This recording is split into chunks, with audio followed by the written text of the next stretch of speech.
I was meditating on Proverbs 7, specifically the part where the adulterous woman says, "For the good man is not at home.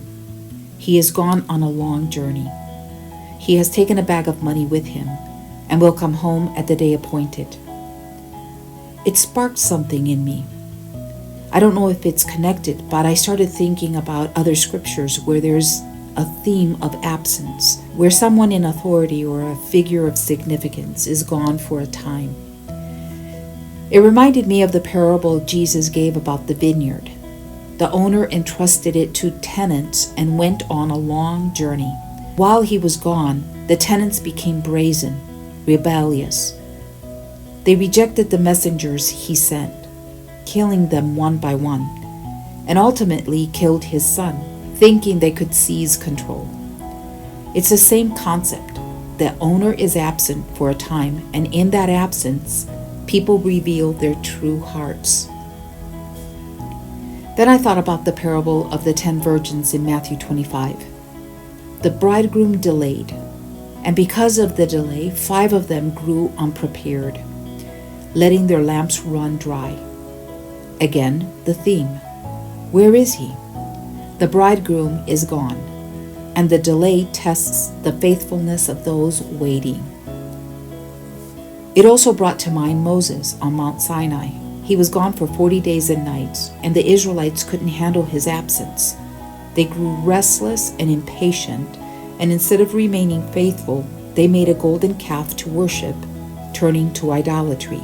When I reflect on all these examples, I see a pattern, and it resonates with my own walk with God. There are seasons when the presence of God feels so tangible, so close, that it's like I'm on the mountaintop with Him. Those are times of intimacy, joy, revelation, when it feels like He's right there, speaking to me, guiding me, filling me with His Spirit. I treasure those moments. Like today, I've been in the Word, in prayer, and in His presence for hours. It feels like a retreat with Him, a feast for my soul. The bridegroom is here and I'm feasting with Him. But then there are other times, valley seasons, when He feels absent. Not because He's left me or forsaken me, but because it's a time of testing, of steady faithfulness without the tangible joy. Those are the times when I feel restless, when the routine of prayer and study feels monotonous, and I start to wonder, where's the joy of the Lord? Where's the fire? Will I experience it again? And this is where the revelation comes in. What I see in these scriptures, Proverbs 7, the parable of the vineyard, the 10 virgins, and even Moses and the golden calf, is a warning and a test. What will you do when the good man is not at home? When the bridegroom delays? When the owner of the vineyard seems distant? When Moses is up on the mountain? Will you remain faithful, steadfast, consistent, keeping your lamp full of oil? Or will you grow impatient and turn to idols? For me, the temptation in those absent seasons is to turn to distractions. YouTube, entertainment, social media, or even just becoming spiritually lazy. My prayer life diminishes, my time in the Word becomes less intentional, and I start to drift. But now I see it differently. Those times are a test of fidelity, a test of whether I truly love Him for who He is or only for what He gives. It's such a simple yet profound truth. The good man is not at home. He's gone on a long journey. But He will return.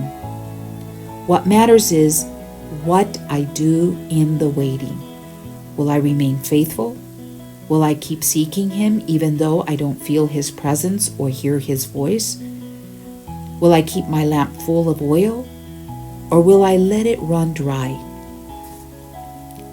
This revelation encourages me because it gives me understanding. Proverbs says, "With all thy getting, get understanding." Understanding establishes us. Now, when I go through those valley seasons, when I feel spiritually dry or restless, I'll remember the good man is not at home. What will I do?